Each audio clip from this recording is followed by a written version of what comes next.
Bonjour et bienvenue sur M-Fitness Télé. Mon nom est Charles. Étienne Junot. Et on est tous deux entraîneurs, kinésiologues et on vous donne des conseils d'entraînement, des conseils en musculation. Aujourd'hui, on va parler de la quantité de répétitions que vous devriez faire quand vous entraînez en musculation au gym. Excellent point. Et ça va dépendre de finalement votre objectif. Donc, il y a certains gars qui veulent s'entraîner pour des sports d'endurance, donc faire du ski de fond, des trucs comme ça, d'autres sports d'endurance qui ne me viennent pas en tête. Mais à ce moment-là, qu'est-ce qu'il y a d'autre comme endurance, Étienne? Ben, mettons, pas mal les sports, le tennis, l'escalade, le cyclisme. Une activité sportive, une activité physique qui ne se passe pas au gym, en général, c'est de l'endurance. Oui, c'est vrai. Et à ce moment-là, le hockey aussi, qui est très populaire. Oui, quand même. Mais à ce moment-là, on peut s'entraîner avec beaucoup de répétitions à l'intérieur de vos séries. Donc, souvent, on entend dire s'entraîner en endurance, là, ça va être par exemple comme entre 13 et 20 répétitions. Mais pour une personne qui vraiment est en sport d'endurance, par exemple, comme au ski de fond, à ce moment-là, vous avez besoin de vraiment beaucoup d'endurance. On s'entend que le ski de fond, si vous faites 3 heures de ski de fond, vos bras vont se faire aller pas mal plus que 20 fois à l'intérieur des 3 heures. Donc, vous pouvez faire aller jusqu'à 100 répétitions si vous entraînez vraiment en endurance. Mais très peu de gars s'entraînent vraiment avec un objectif d'améliorer leur endurance. Donc, c'est pour ça que dans les gyms, on voit la plupart des gars s'entraîner entre 1 répétition et 12 répétitions. Donc, on va démystifier ça un petit peu. Habituellement, on découpe le 1 à 12 répétitions en 1 à 6 et 6 à 12. Pourquoi on fait ça? Parce que lorsqu'on est entre 1 et 6, on a beaucoup plus de poids sur la barre et ça nous permet de travailler un petit peu plus en force.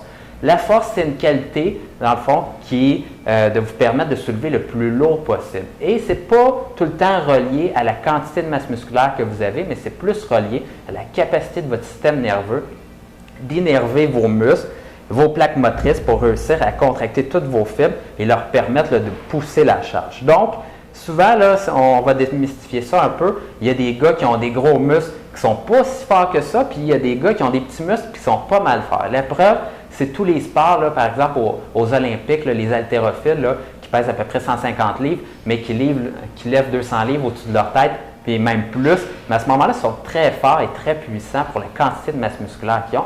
Et eux s'entraînent en puissance, oui, mais ils s'entraînent là, beaucoup entre 1 et 6 répétitions pour vraiment prendre de la force à ce niveau-là et optimiser leur force pour la grosseur de leurs muscles. Et peut-être, Étienne, tu peux parler au niveau de l'hypertrophie. Bien sûr, en hypertrophie, hyper, ça veut dire gros, trophie, c'est taille. Donc, hypertrophie musculaire, en prise de masse musculaire, on s'entraîne généralement entre 7 et 12 répétitions. Donc, 1 à 6, on fait de la force. 7 à 12, on fait de la masse musculaire. Et là, plus on est proche du 6, c'est-à-dire 7, 8 répétitions, plus on va aussi développer la force. Et plus on se retrouve entre le 8 à 12, qui est pas mal le classique de prise de masse musculaire, plus on va développer de la masse rapidement. Pour un débutant, quelqu'un qui commence, on recommande de se tenir autour du 12 pour prendre de la masse musculaire. Et là, plus vous avez d'expérience en entraînement, plus vous pourriez descendre vers le 8. Le classique étant bien sûr des séries de 10. Vous avez peut-être déjà entendu parler du protocole 3 séries de 10 ou même 10 séries de 10 dans certains protocoles d'entraînement. Bien, c'est parce que le 10, c'est pas mal le sweet spot là, pour prendre de la masse musculaire puis quand même prendre un peu de force avec. Absolument. Vous pourriez vous poser la question, mais moi, je veux prendre de la masse musculaire, je veux être fort aussi. Est-ce que je devrais m'entraîner plus en force, plus en hypertrophie? Bien, la réalité, c'est qu'on peut en faire un petit peu des deux dans la même séance, mais ce n'est pas toujours le plus productif. Des fois, c'est bien de faire des phases de force et de faire des phases d'hypertrophie. Et sachez-le, les culturistes, pour prendre un maximum de masse musculaire, vont quand même s'entraîner en force pour essayer d'optimiser finalement leur masse musculaire. Donc, lorsqu'on s'entraîne, là, on veut, pour pouvoir améliorer puis créer un stimulus important sur vos muscles, pour prendre de la masse musculaire, on va avoir très lourd.